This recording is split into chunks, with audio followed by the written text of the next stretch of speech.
أعوذ بالله من الشيطان الرجيم بسم الله الرحمن الرحيم الحمد لله رب العالمين الصلاة والسلام على رسولنا محمد وعلى آله وصحبه أجمعين. Hörmətli din qardaşlar, mənə bugünkü gündə biz şuşa Məskəv müftiyətində ştab tatar яшьләре белән тагын безнең 25нче елдагы җыелыш ясарга мөмкинчелек булды. Аллаһ Тәгаләгә шөкранәләр әйтеп, бүген инде яшьләр белән җыелып, вәгазьләр сөйләнелә. Һәм иң мөһиме инде шушы безнең Рамазан шәриф айыбыздагы булган ифтар мәҗлесләре үткәрелә.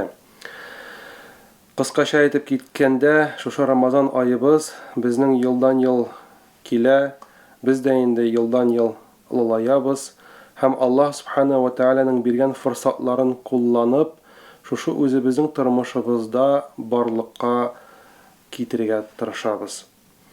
Аллаһ Раббыбыз безләрне адәм балалары ясап, үзенә гамәл гыйбадәт кылырга яратты. Без дә шушы фарызларны кабул итеп, шушы Рамазан шәриф айларыбыз җиткәндә уразаларыбызны калдырмыйча тотарга тырышабыз. Аллаһ Субхана ва Тәгалә ткән уразаларыбызны кабул кылса иде, кылган гамәлләребезне кабул кылса иде, күңелләребезгә һидаят биреп, иманнарыбыз тагын да ныклап, тагын да нурланып балкып торса иде. Һәм дә инде менә шушы безнең күренеш елдан-ел җыелышлар, ифтарлар аркасында шушы форсатларны кулланып, без күрәбез яшьләрнең саннары елдан-ел арта. Без күрәбез намазга басучылар елдан-ел арта. Һәм дә инде менә шушы безнең Аллаһка шөкер элек-электән буыннарыбыздан, әби-бабаларыбыздан бер яктан караганда гырыф-гадәт буларак килгән, икенче яктан инде шушы гырыф-гадәтне дә дин белән, ислам дине белән, Пәйгамбәрбез Мухаммад Мустафа саллаллаһу алейхи ва салламнан килгән шушы пак, саф динне гырыф белән бәйләп, безгә шушы чиста динне калдырырга тырыштылар.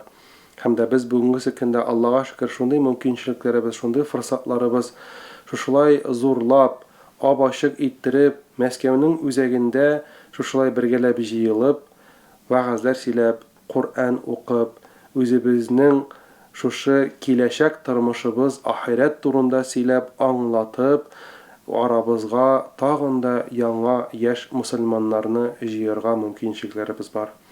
Һәм дә инде шушы үткәрүш, ифтар мәҗлесләрен үткәрүче кешеләргә дә Аллаһ Субхана ва Тәгалә әҗр-савапларын бирсә иде, насыйп итсә иде, тагын да күбрәк, тагын да шушылай дәвамлы булып, шушы үзебезнең ифтарларыбызны үткәрергә һәм елдан-ел безнең инде ураза тотуда җиңеләеп бара.